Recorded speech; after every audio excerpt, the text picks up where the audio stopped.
يا ترى اديت في الانترفيو ده ولا هترفض؟ طب هو قافل تليفونه ليه زمانه اتخطف؟ الاوتفيت ده شكله حلو ولا متخن؟ انا هشيل امتحان مادة بكرة. امتحاني انا متخرج. دين بيرنت في كتابه سايكولوجيكال بيقول ان مخنا لو بيفضل التفكير في حاجة فهي القلق. مخنا دايما بيدور على الحاجات يقلق عليها، ومش بس بنفكر في الحاجات والاحتمالات اللي ممكن تحصل لنا.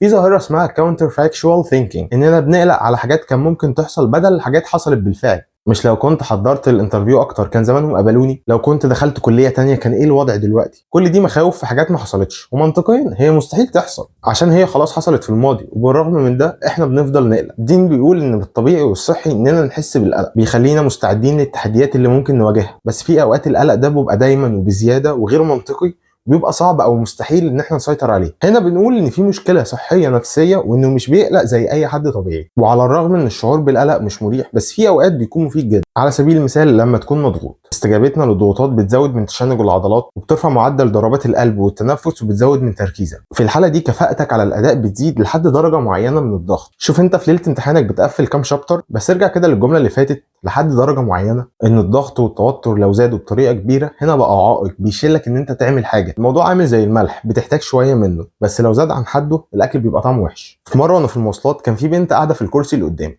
وكان في عنكبوت واقف على راسها، فانا قعدت افكر اقول لها ولا افكس، بس نظرا ان تخيلت حاله الذعر اللي ممكن تحصل وان السواق كده هيطلع من المستشفى بدل الموقف، فسكت والعنكبوت كده كده راح لحاله. بس في حاجه حيرتني، العنكبوت ده مش سام، بس ليه الخوف الكبير ده منه؟ ليه في اوقات احنا عارفين ان القلق ده بشكل منطقي ملوش مبرر وبرضه بنقلق؟ الاجابه هنا بسبب ماتش المصارعه اللي بيتم ما بين اللوزه المخيه الاميجدالا وقشره الفص الجبهي البريفرونتال كورتكس. اللوزه المخيه هي المسؤوله عن الاستجابه للضغوطات والتهديدات، والقشره الجبهيه هي اللي بتتدخل وبتحلل الموقف ده بشكل منطقي، وهل هو يستاهل القلق ده ولا لا. تقدر تقول كده هو صراع ما بين العاطفه والمنطق. في حاله البنت لو كانت شافت العنكبوت فاللوزه المخيه بتشتغل بسرعه، الحق في خطر، وبتلاقي ضربات القلب زادت وزياده توتر وتشنج عضلات. كل ده بيحصل قبل ما القشره الجبهيه تستوعب الموقف حتى. وفي اوقات اللوزه المخيه بتبقى حساسه جدا، من الامثله عليها اضطراب ما بعد الصدمه او PTSD، وده بيحصل نتيجه حدث مأساوي حصل لحد لدرجه ان صحته النفسيه بقى فيها اضطراب، وتاثيره بيكون اكبر من انه يتعامل بشكل طبيعي.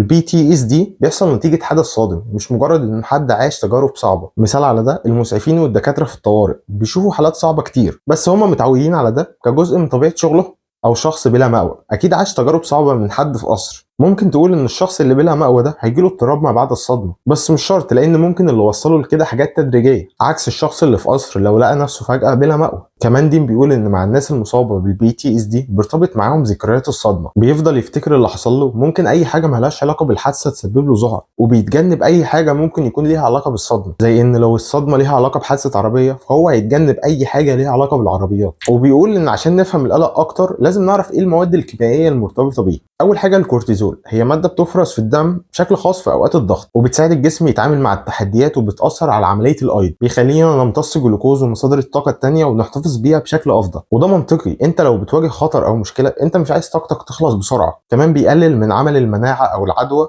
انت مش عايز تحس بيهم في اوقات المفروض فيها تتعامل. كمان الكورتيزول بيساعدك على التركيز وانك تكون ذكريات، بس زي ما قلنا من شويه ان المشكله لما الضغوطات او المشاكل دي تفضل موجوده لوقت كبير. هنا وجود الكورتيزول لفتره ده معناه ان عمليه الايض لسه بتحاول تحافظ على السعرات الحراريه، وده بيخلي وزننا يزيد. كمان المناعه مكبوته، فده بيخلي الجروح والالتهابات تقعد فتره اطول.